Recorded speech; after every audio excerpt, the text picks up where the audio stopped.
El Cato Podcast, con Gabriela Calderón y Marcos Falcone. Hola a todos, esta es una nueva edición del Cato Podcast. Muchas gracias por acompañarnos.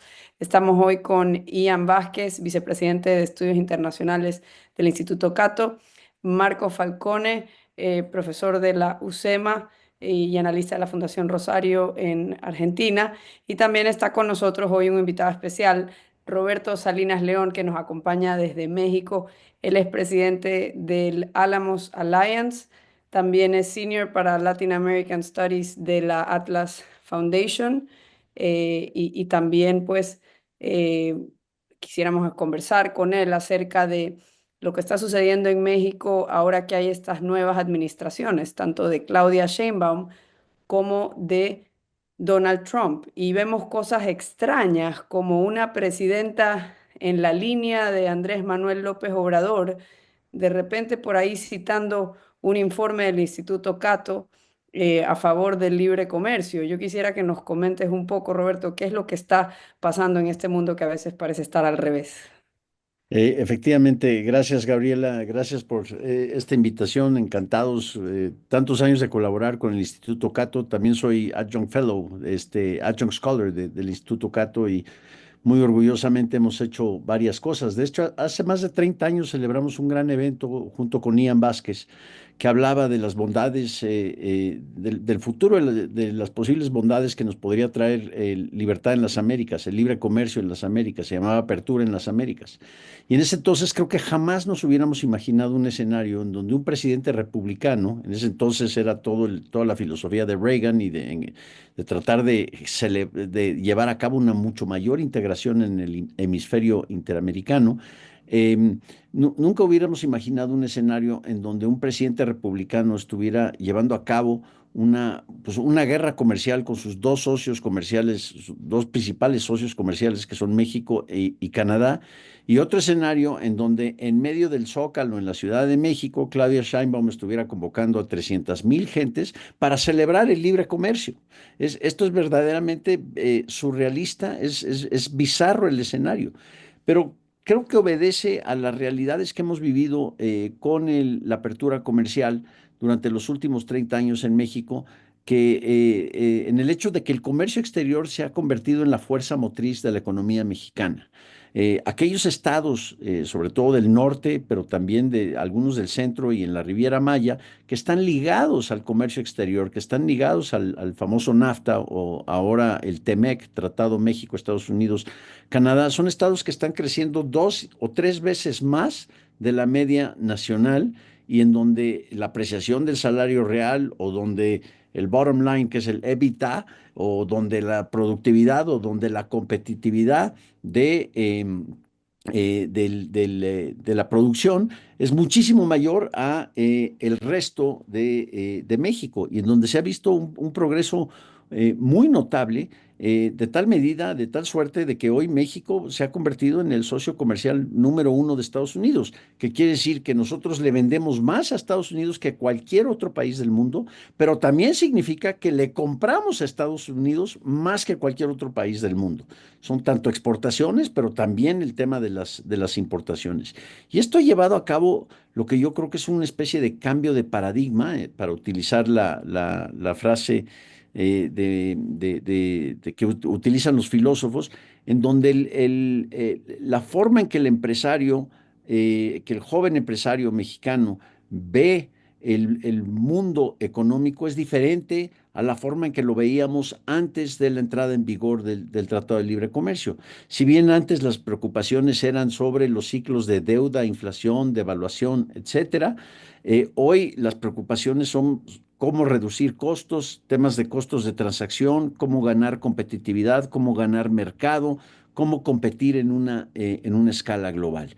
Y por supuesto, todo esto ha sido puesto de cabeza, un giro de 180 grados con el hecho de que no sabemos si el 1 de marzo va a haber aranceles del 25% y después va a haber otros aranceles del 50% o qué productos están exentos de acuerdo a las políticas de Donald Trump y esta esta bizarra obsesión con considerar que la palabra arancel es la más hermosa del diccionario.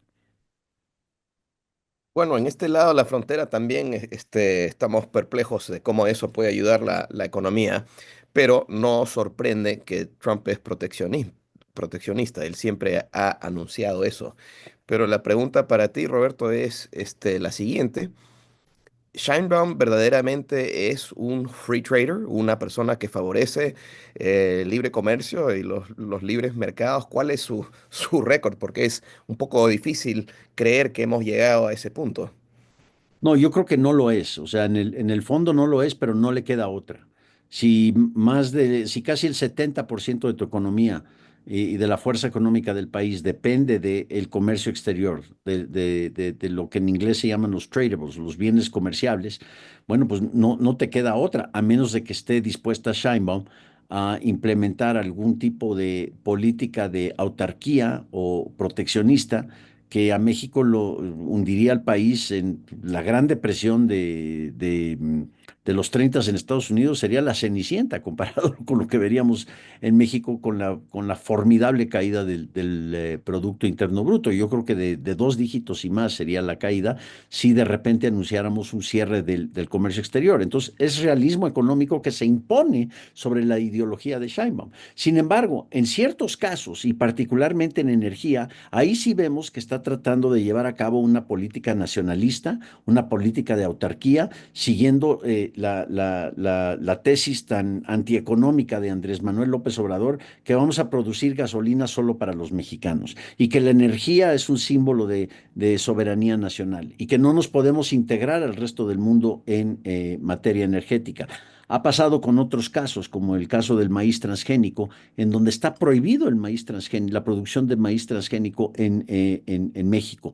Un producto, ¿por qué? Porque el maíz es parte del corazón de la soberanía alimenticia del mexicano.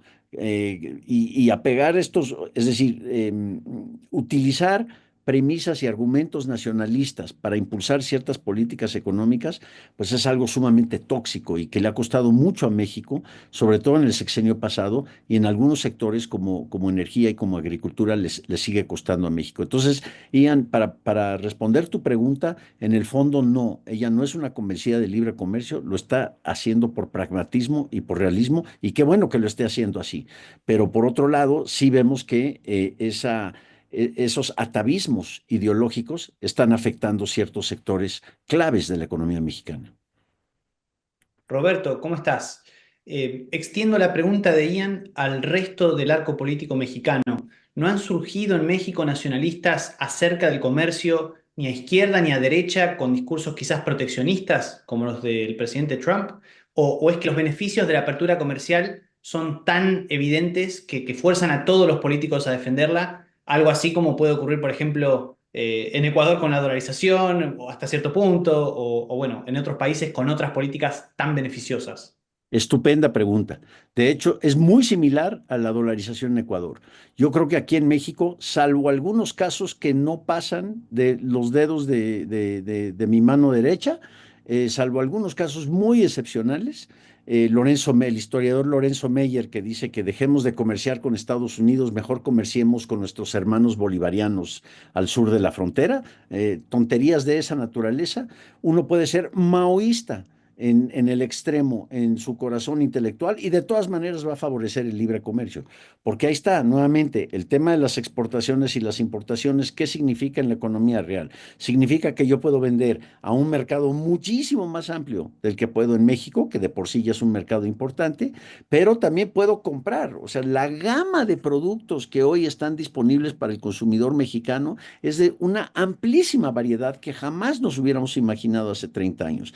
Y ningún consumidor en su mente correcta va a decir, pues no quiero esto, no quiero toda la diversidad de productos que me da estar integrado en el mercado más importante y más competitivo del mundo, que es el mercado norteamericano.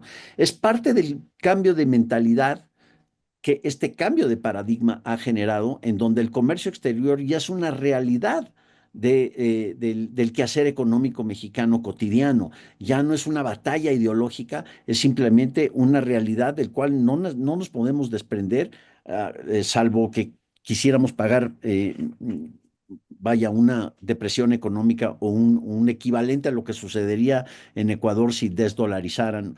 Así que sí, yo creo que esto está ya ya es parte del ADN económico de la mentalidad de los mexicanos. Y una pregunta, Roberto. Tú mencionas cómo se han acostumbrado a tener un amplio abanico de opciones como consumidores, pero también de oportunidades como trabajadores, porque están insertados en estas cadenas de suministro global, Sí, muy integrados desde el NAFTA con Canadá y Estados Unidos. Aquí conversábamos hace un par de semanas cómo un auto cruza la frontera varias veces antes de ser 10 veces. terminado. Sí. Y yo lo que quería preguntar es, esas actitudes nacionalistas que surgen en el tema energético, ¿tiene que ver con que ese sector, por ejemplo, no se reformó, a diferencia de la política comercial? ¿O cómo lo ves tú? No, de hecho sí se reformó, ahorita regreso a ese tema, pero un punto Sí. muy importante que destacas ahora es el de las cadenas de suministro integradas.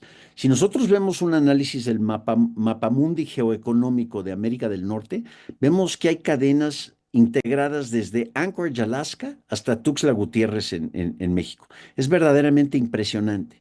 Mi ejemplo favorito es Ford. En Ford, para la producción de un automóvil Ford, pasa de Windsor, en Canadá, a Detroit, Michigan, a Hermosillo, Sonora, y así varias veces.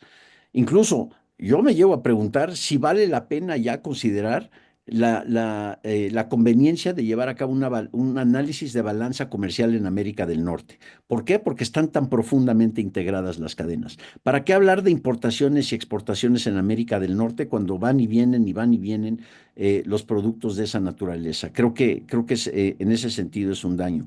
En materia energética vemos un caso muy similar. ¿Cuál es la ventaja competitiva de México? La ventaja competitiva de México en materia energética es la extracción de crudo en aguas someras. Ni siquiera en aguas profundas, porque no contamos con la inversión y la tecnología para poder acceder a lo que aquí en México llamamos el chapopote en aguas profundas. Es riqueza potencial que no se ha logrado transformar en riqueza real. Pero es la extracción de crudo donde está la ventaja competitiva. No está en refinación. En refinación, lo ideal sería mandarlo a Houston, por ejemplo. Hay un complejo que se llama Deer Park, que el gobierno mexicano incluso lo compró el año pasado, pero también por argumentos no de negocio, por argumentos nacionalistas de que vamos a refinar nuestro propio petróleo, pero lo vamos a hacer en Houston, ¿no? Parte del surrealismo que caracteriza estos debates económicos. Entonces, ahí lo que tenemos es una cadena productiva. Yo extraigo petróleo, lo llevo a Houston, se refina y lo que hago es que importo gasolina. México importa productos refinados en alrededor del 75% de su capacidad, mientras que aquí las refinerías ya existentes pues operan a un 15, a un 20% de capacidad, y la refinería Dos Bocas, que ha costado 26,000 millones de dólares, algunos ya le dicen la refinería Cuatro Bocas por la cantidad de dinero que se chupa, ¿sí? Y que es dinero literalmente tirado a la basura. Gabriela, hoy en día no ha refinado una sola gota de gasolina. Es algo impresionante. Entonces, toda esta ideología nacionalista lo que está acabando haciendo, lo que está generando, es un costo monumental para el contribuyente mexicano en aras de supuestamente proteger una soberanía energética, cuando lo que estamos haciendo es quedándonos rezagados en eso y tenemos la oportunidad de integrar mercados energéticos en toda América del Norte. Roberto, estabas hablando recién de las cadenas integradas de suministro, ¿no? A nivel de América del Norte. Y eso me hizo acordar a tu último artículo, o el último que hemos visto por lo menos, donde hablas del ejemplo de Nogales versus Nogales, ¿no? Nogales de un lado versus Nogales del otro. Pero le dabas un cambio, ¿no? Un twist en comparación con el análisis típico de Acemoglu y Robinson. Entonces, más allá de la amplia disponibilidad de productos para los consumidores en México, te quería preguntar cómo nos muestra ese ejemplo del que hablabas los beneficios de la integración comercial en una localidad como esa, por ejemplo. Así es. Es un caso fascinante el de Nogales, aunque no es el más sobresaliente en la frontera. Yo tomé ese ejemplo porque los premios Nobel Acemoglu y Robinson, junto con Simon Johnson, Han hablado de que pues, el ejemplo de Nogales, Arizona y Nogales, Sonora es algo así equiparable como Corea del Sur y Corea del Norte, lo cual no es el caso, pero para nada. No podemos decir que uno es maravilloso porque son grandes las instituciones y el otro es terrible y corrupto y hay el crimen y demás, porque pues, sus instituciones son muy débiles. Sin menospreciar las diferencias institucionales que existen entre un país y otro, la gran bondad de la apertura comercial y de estos tratados, no tan solo el de América del Norte, sino tratados con el resto del mundo, es que eleva el rule of law, el imperio de la ley, el tema de las reglas del juego a nivel regional. Y eso queda de alguna forma aislado, no totalmente, pero sumamente aislado de los caprichos de los políticos que van y vienen en México. No se pueden cambiar a diestra y siniestra.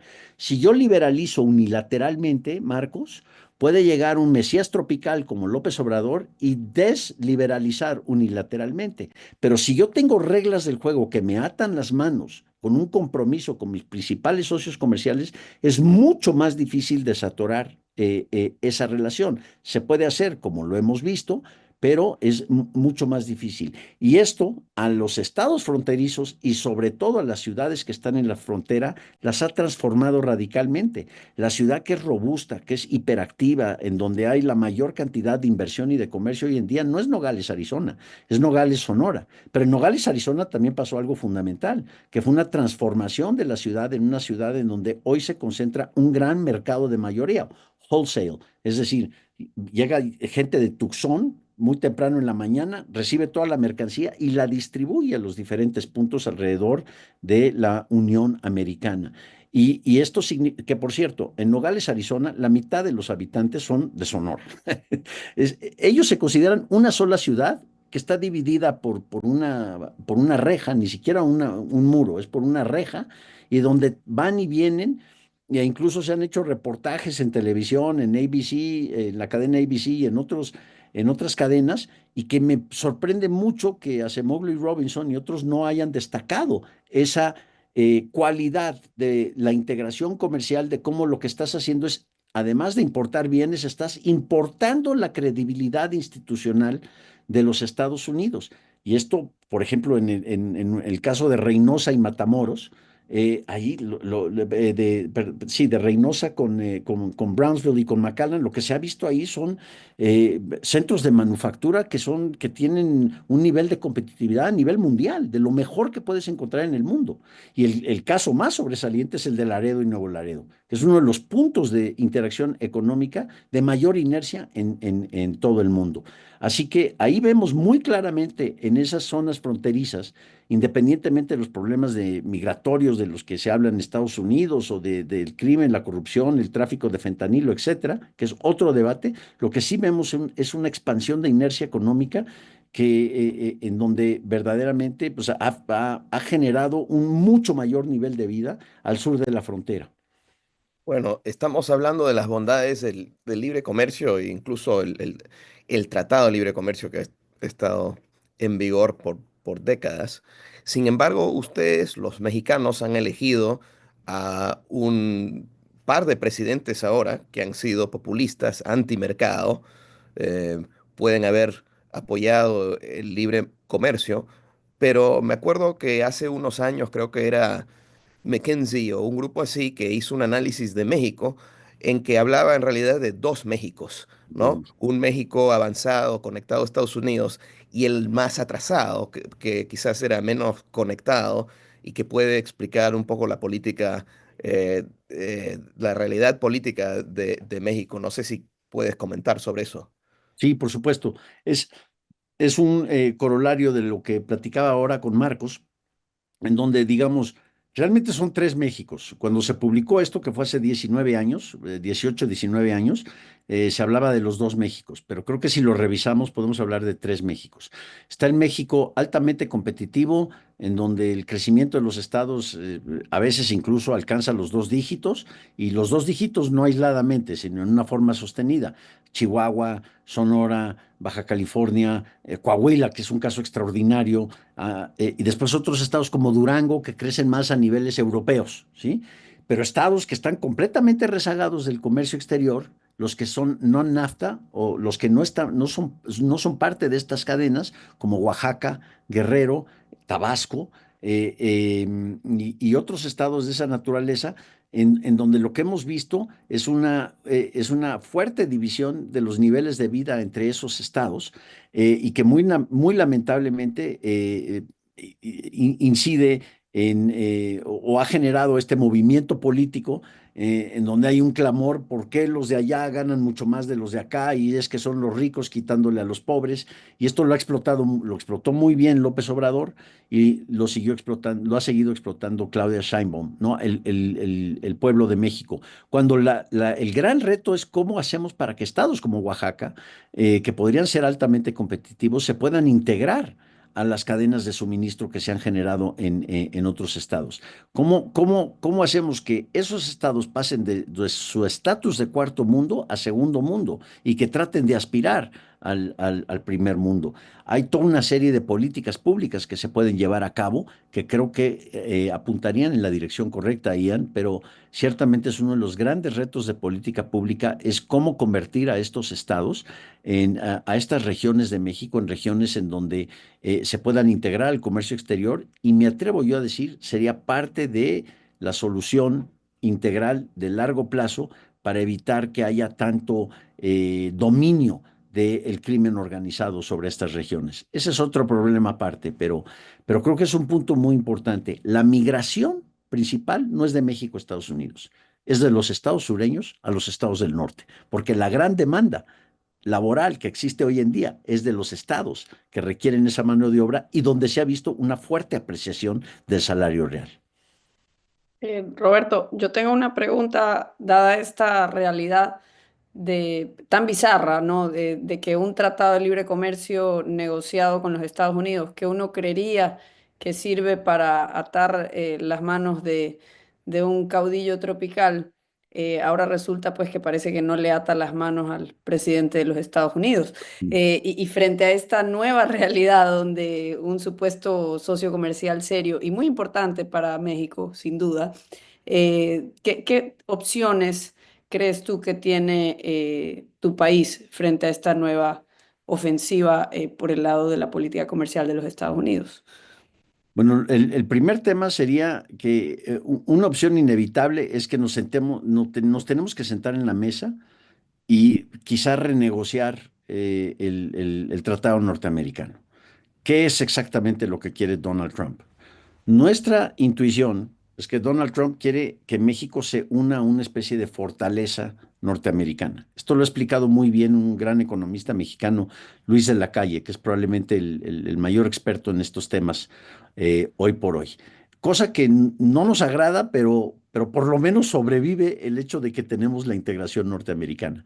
Pero creo que también esto puede obligar a México a repensar la política económica tan tóxica y tan contraproducente que ha llevado a cabo en los últimos 6 años, de realmente enfocarnos en el tema de la calidad de las instituciones que tenemos hoy en día. ¿Han ustedes oído hablar de la reforma judicial en México? Que si hablamos de cosas bizarras, Gabriela, esto es verdaderamente bizarro. La idea de que de que por elección popular vamos a votar todas las plazas de todos los magisterios en el país, a nivel local, a nivel estatal y a nivel federal. Más de 7,000 puestos que estarían bajo elección. Tan solo poder llevar a cabo la jornada electoral y llegar yo a la boleta y ver toda la cantidad de jueces que tengo que votar, parece un ejercicio prácticamente de deducir un teorema en lógica avanzada, o solucionar un problema de mecánica cuántica. Es algo verdaderamente imposible. Y esto lo que produce es la centralización del poder judicial en un partido hegemónico, que es probablemente lo que se quiere, regresar a la dictadura perfecta que se tenía anteriormente. Justo cuando esta es la oportunidad de poner la casa en orden, de repensar la política energética, de repensar la calidad de las instituciones, de fortalecer la credibilidad de los derechos de propiedad y los contratos en México. Y esto no quiere decir que hagamos esto en vez del libre comercio con América del Norte, sino como una especie de seguro económico para para fortalecer la credibilidad del régimen de inversión de México ante los ataques y el huracán arancelario que se está viviendo al norte de la frontera. Pero vaya, eso es lo que nosotros pensamos. Del dicho al hecho, creo que hay un muy largo trecho, como decimos en México. Buenísimo. Gracias, Roberto. No sé si alguien tiene más preguntas. La verdad es que Roberto es una persona que responde conciso, pero con mucho contenido. Nos deja sin palabras. Sí, Roberto, te queríamos agradecer por acompañarnos en esta edición. Ojalá te podamos tener en otro episodio, porque está muy interesante sin duda lo que va a pasar. Estamos a la espera de ver qué sucede en abril con los aranceles. Parece que es algo que cambia cada semana y genera mucha incertidumbre. Entonces, seguramente te tendremos de vuelta. Muchas gracias por acompañarnos. México Gracias a nunca ustedes. aburre. Y Chao. ahora, Gracias. quisiéramos discutir con Ian acerca de lo que ha pasado recientemente con la deportación de sospechosos de ser miembros o acusados de ser miembros del Tren de Aragua, que fueron deportados a El Salvador y han sido encarcelados, pues, en una de las notoriamente célebres cárceles de Nayib Bukele. ¿Qué significa esto en la realidad del sistema político de los Estados Unidos, Ian? Porque tal vez en un país como Ecuador, donde los presidentes están acostumbrados a tener muchas atribuciones, no llama tanto la atención, aunque sin duda es noticioso, ¿no? Igual llama la atención en un país como el nuestro. ¿Qué implica esto en el sistema de pesos y contrapesos de los Estados Unidos?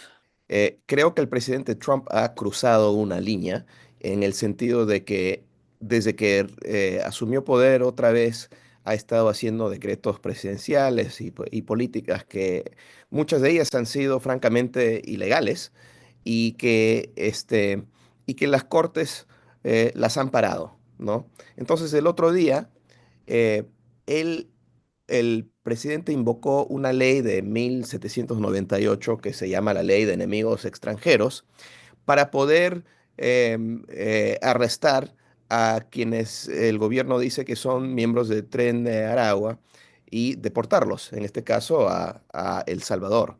Y sucede que el presidente firmó este decreto en secreto un viernes, se descubrió y para el sábado se hizo público y se llevó esto a la corte y el juez le dijo al gobierno que tiene que parar, incluso si hay vuelos que están en el aire, tienen que devolver y que no se puede proseguir con esto hasta que las cortes tengan más tiempo para examinar el caso, que parece ser no legal. En todo caso, lo que ocurrió es que la administración, el gobierno de Trump, procedió y deportó de todas maneras a cientos de venezolanos a El Salvador que fueron directamente a las cárceles de Bukele.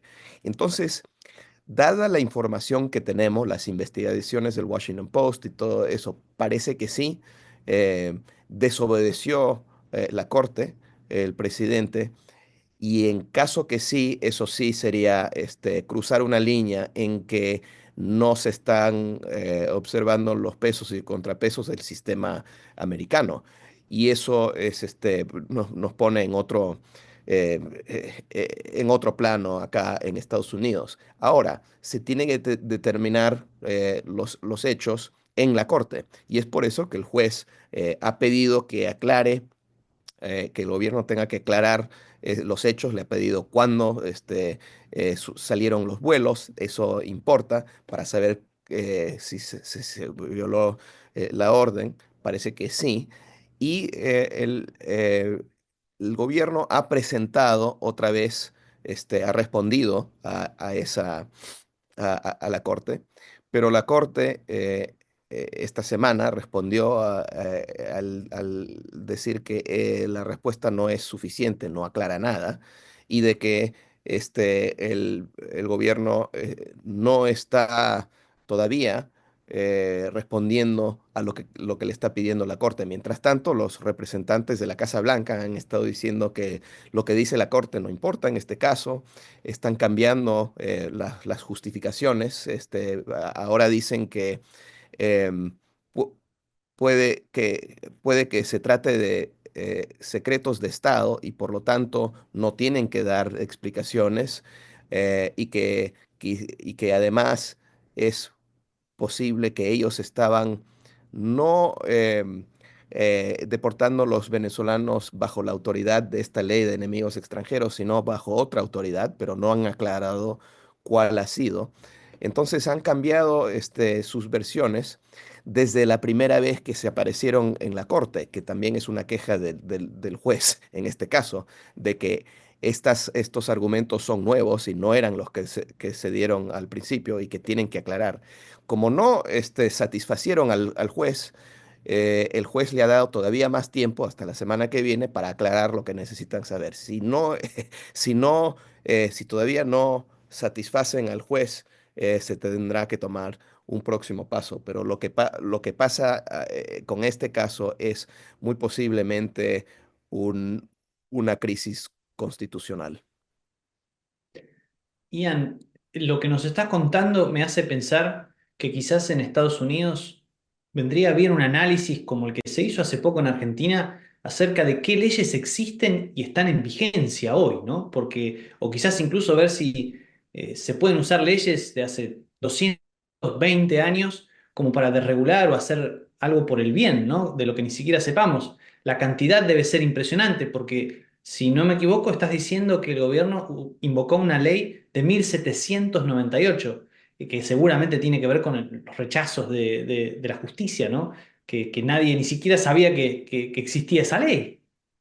Bueno, justamente ese es parte del problema. Esa ley, como siempre se ha interpretado, se usa solamente en tiempos de guerra. Solamente se ha usado en Estados Unidos 3 veces y solamente en tiempos de guerra, cuando han habido, según la ley, se puede aplicar cuando hay invasiones o incursiones predatorias, este, y eso no ha ocurrido en ninguno, en este caso. Por lo tanto, es muy dudoso de que se pueda aplicar, pero le da enormes poderes al gobierno si de verdad hay una invasión de otro país, si hay una guerra, etcétera, para poder pasarse el debido proceso. Por lo tanto, es justamente lo que ocurrió en el caso de los venezolanos. No hubo un debido proceso.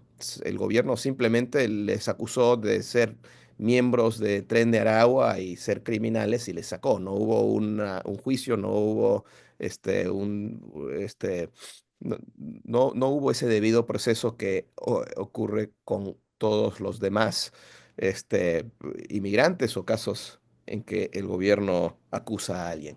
Entonces, eso es muy preocupante porque se puede usar incluso hasta para encarcelar ciudadanos americanos. Eso es de hecho lo que ocurrió durante la Segunda Guerra Mundial, cuando se encarcelaron a más de 100.000 descendientes de japoneses, muchos de ellos ciudadanos americanos, en campos de concentración en Estados Unidos, que hoy por hoy se reconoce como una violación de derechos humanos. Sin embargo, eso ocurrió bajo esta ley. Entonces, es una ley que le da enorme poder a cualquier presidente, a cualquier gobierno, y del que se puede abusar muy fácilmente, sobre todo si se crea un ambiente de inseguridad, de que hay una invasión. De hecho, el presidente Trump dice que la inmigración es una invasión y probablemente basado en eso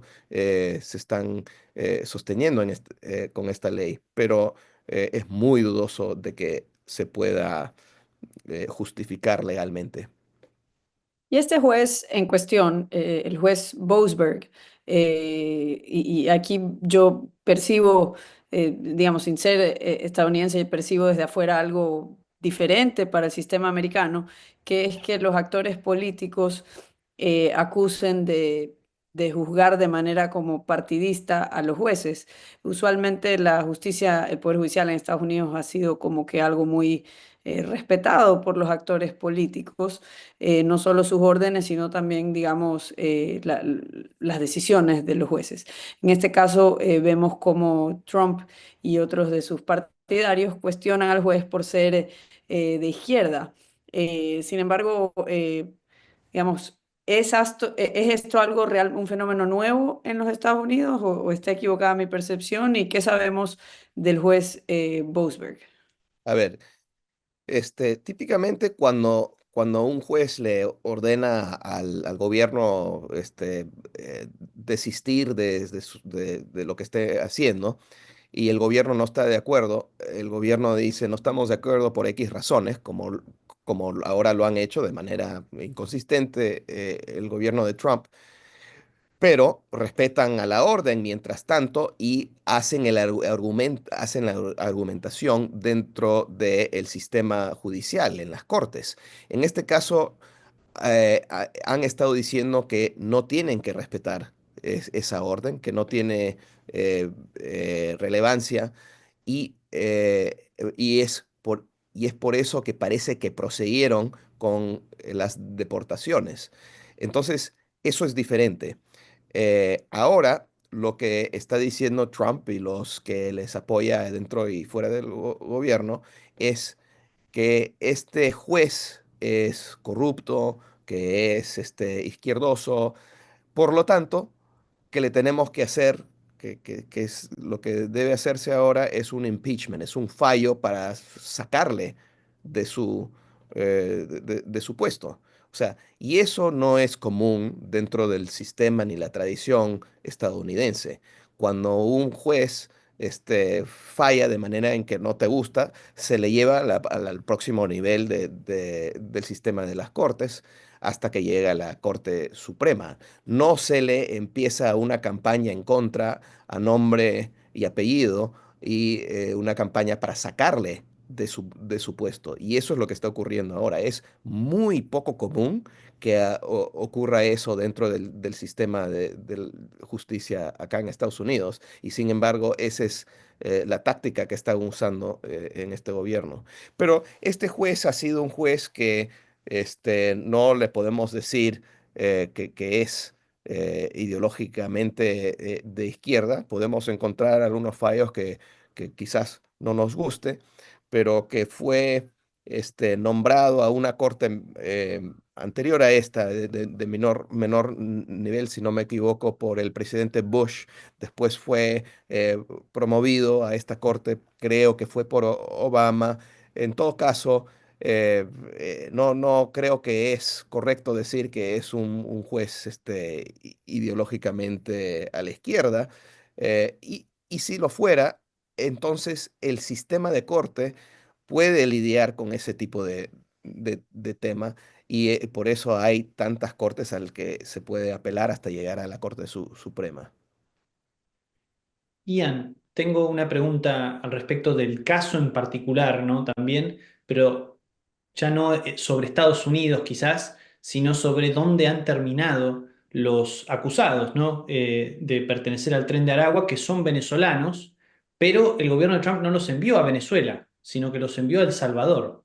¿Por qué están en El Salvador?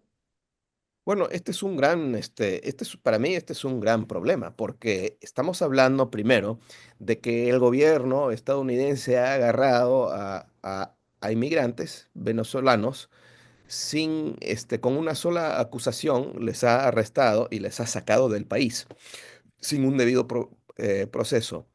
No tenemos los nombres de todos los que estaban en ese vuelo porque no lo están soltando. Por lo tanto, es difícil desde afuera saber los casos particulares. Sí sabemos porque han habido familiares que han conocido el caso de en algunos casos sus hijos o lo que sea, que han sido arrestados. El Washington Post, por ejemplo, el otro día reportó de unos muchachos que fueron arrestados, pero que no tienen nada que ver con el crimen y que la madre está desesperada porque vio por el video que soltó Bukele al recibirlos en El Salvador. Él soltó un video en que estaban con esposas y arribando al aeropuerto, tratados como criminales, para que vayan directamente a la cárcel por 1 o 2 años. Y ahí se vio que le cortaron el pelo, como cualquier prisionero, a su hijo, que no tiene nada que ver aparentemente con Tren de Aragua ni con crimen. Varios de ellos se han reportado no tienen récords criminales. Entonces no tenemos suficiente información para poder hacer una investigación independiente todavía. Y el problema es más allá de que si hubo o no hubo debido proceso en Estados Unidos, no hay debido proceso en El Salvador. El Salvador es un país con un gobierno autoritario que ha creado un sistema, un estado policial, hay que reconocerlo, para bajar el crimen. Ha sido muy exitoso el plan de bajar el crimen, por eso el presidente Bukele es muy popular, pero la manera en que lo hizo era a través de violar todo tipo de derechos básicos y debido proceso. Por lo tanto, están encarcelados más de 80.000 personas. El presidente tiene este poder porque ha estado manejándose bajo estos poderes de emergencia que ya tiene varios años en que puede arrestar a gente y mandarles directamente a la cárcel, que es lo que ha hecho. Sin duda ha encarcelado a muchos criminales, pero sin duda también ha encarcelado a mucha gente inocente. Y para tratar con el problema de que no ha habido debido proceso, están haciendo y han hecho juicios masivos de 600 personas a la vez. La ley le permite a Bukele hacer juicios masivos de hasta 90 personas a la misma vez. Algunos de ellos son por Zoom, en donde, en donde ni siquiera los acusados pueden hablar con el supuesto, el abogado que les defiende. O sea que no hay ningún debido proceso en ese caso. ¿Cómo puede ser que Estados Unidos, donde supuestamente se respeta la ley y el debido proceso, vaya a tercerizar una parte de su sistema de justicia a un país autoritario? Esto es absolutamente inaceptable, incluso si hubo un proceso debido dentro de Estados Unidos. O sea que a mí me parece que ahí también Estados Unidos bajo Trump está cruzando otra línea.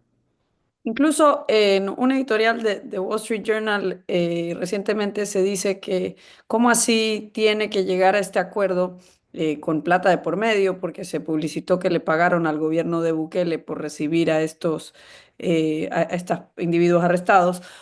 ¿Cómo así tiene que tercerizar esto hacia El Salvador, pudiéndose haber enviado a los retenidos a la base de Guantánamo para que tengan, por ejemplo, un debido proceso propio del sistema estadounidense o dentro del Estados Unidos continental? No tiene por qué ser Guantánamo, esto es lo que decía este editorial. La cuestión es, estoy de acuerdo, ¿cómo así? Eso llama la atención porque no están yendo de un sistema a un sistema superior en cuanto al debido proceso y el Estado de Derecho.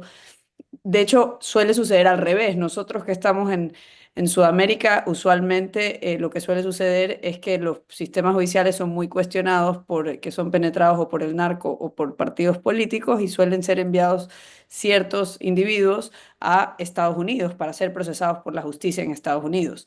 Mi pregunta va por el lado de, ¿puede ser cuestionado legalmente este acuerdo con el gobierno de El Salvador para tercerizar esa función? Yo creo que sí, esperaría que sí, porque no conozco otro caso en donde se hace este tipo de cosas.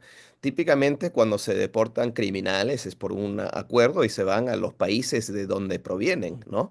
En este caso, no ha querido aceptarlos, no han podido llegar a un acuerdo con Venezuela. O no han querido llegar a un acuerdo y por lo tanto se hizo con El Salvador. Hasta algunos han dicho que bien, hay que hacer eso que incluya ciudadanos americanos. Eso ya sería ir mucho más allá de lo que debería ser el caso. No hemos llegado a ese punto todavía. Pero bueno, me parece que eso no, no sería legal tampoco. Claramente lo que está tratando de hacer Trump y su gobierno es deslegitimar a las cortes con respecto al tema de la criminalidad, de los inmigrantes ilegales, que él siempre ha pintado como peligrosos, como criminales, y es lo que está usando ahora para lograr eso, ¿no? Está escogiendo un tema que evidentemente podría ser popular en Estados Unidos, como suelen hacer los populistas. Agarrar de un tema popular, ¿quién quiere criminales en su país? Hay que hacer algo acerca de eso. Usar la mano dura y en el camino violar las leyes, debilitar las instituciones y usar eso para debilitar las instituciones, que es exactamente lo que está haciendo Trump. Está diciendo que la Casa Blanca está diciendo, ¿cómo puede ser que un solo juez que ni siquiera ha sido elegido puede interferir tanto en en la política de Estados Unidos, especialmente cuando se trata de su seguridad? Y es por eso que además llaman para sacarlo de su lugar. Por lo tanto, están en el proceso no solamente de violar leyes, sino activamente deslegitimar al sistema. Y esa es una forma en que esta cuestión no solo afecta a los inmigrantes, sino también a los nativos, digamos, a los ciudadanos estadounidenses en sí, ¿no?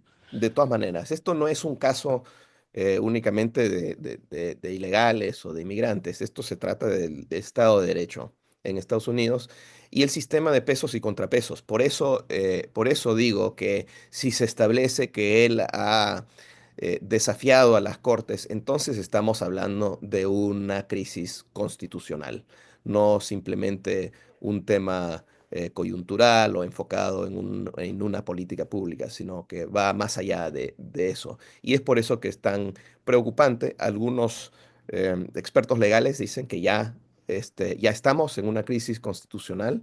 Otros dicen, bueno, vamos a ver, hay que dejar que las cortes este, deliberen y que funcione el sistema judicial para poder determinar eso dentro del sistema de Estados Unidos.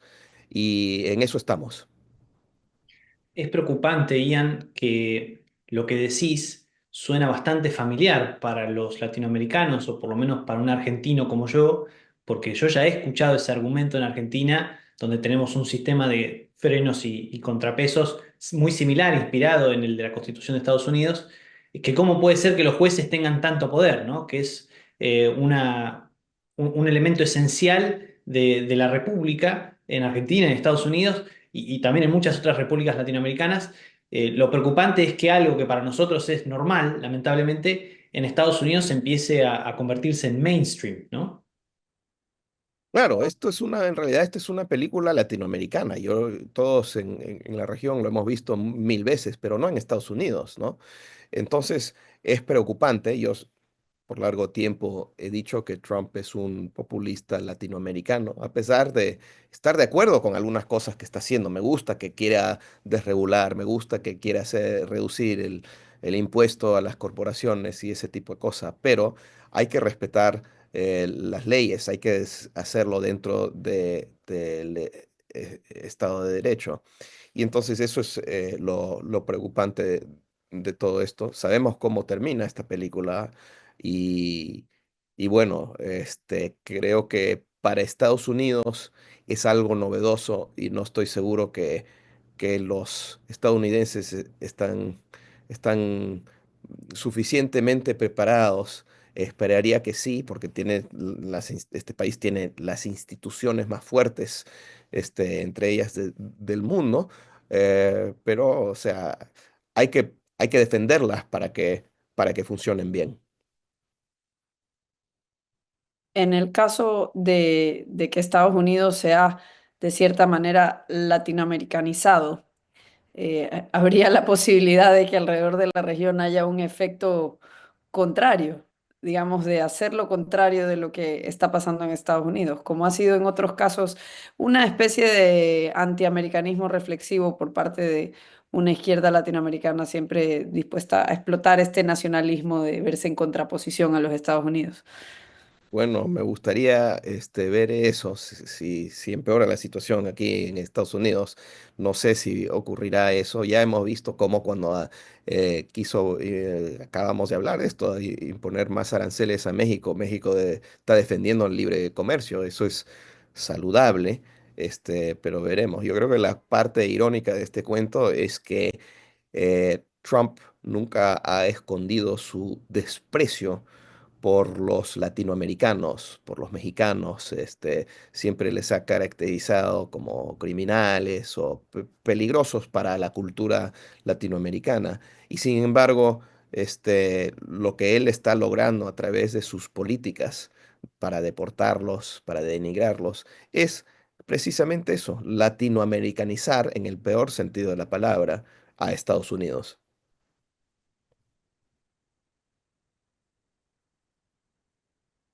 Bueno, entonces, de cierta manera, se cumple eso que dicen que hay que tener cuidado con lo que uno desea.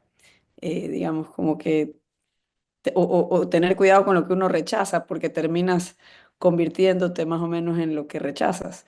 En este caso, del tema de lo de El Salvador con Estados Unidos, esto de aquí va a terminar definiéndose, me imagino, en las cortes. Es decir, esto puede tardar mucho tiempo. Mira, hay dos cortes, ¿no? La corte de la opinión pública y la corte legal.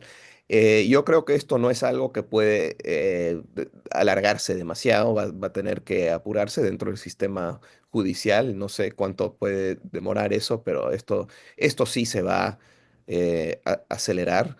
Y el otro lado es esa batalla pública, política que se da, que siempre se da en casos así y que los populistas siempre usan a su manera. En este caso, los estadounidenses no están bien informados de lo que ocurre en El Salvador.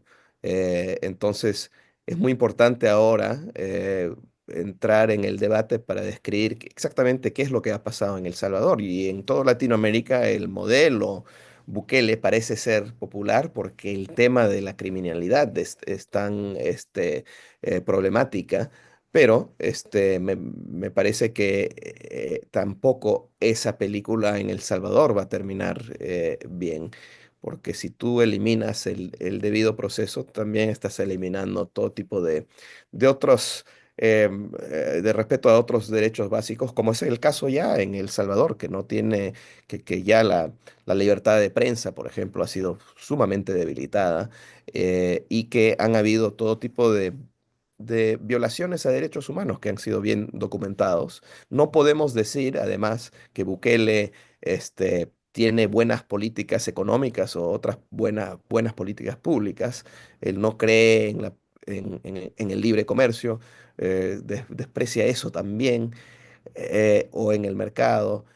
Por lo tanto, me parece que hablar de un modelo salvadoreño o Bukele, primero se pueda exportar a otros países con condiciones muy diferentes y segundo, que vaya a tener éxito, es súper equivocado, porque ni en El Salvador finalmente creo que Bukele eh, va a tener el éxito de fundar un país que funcione bien bajo la ley y que tenga otras políticas públicas buenas. Es un error pensar eso. Bueno, muchas gracias por acompañarnos. Se nos ha acabado el tiempo. Esperamos que nos acompañen en la próxima edición. Esto ha sido el Cato Podcast. Muchas gracias. El Cato Podcast con Gabriela Calderón y Marcos Falcone.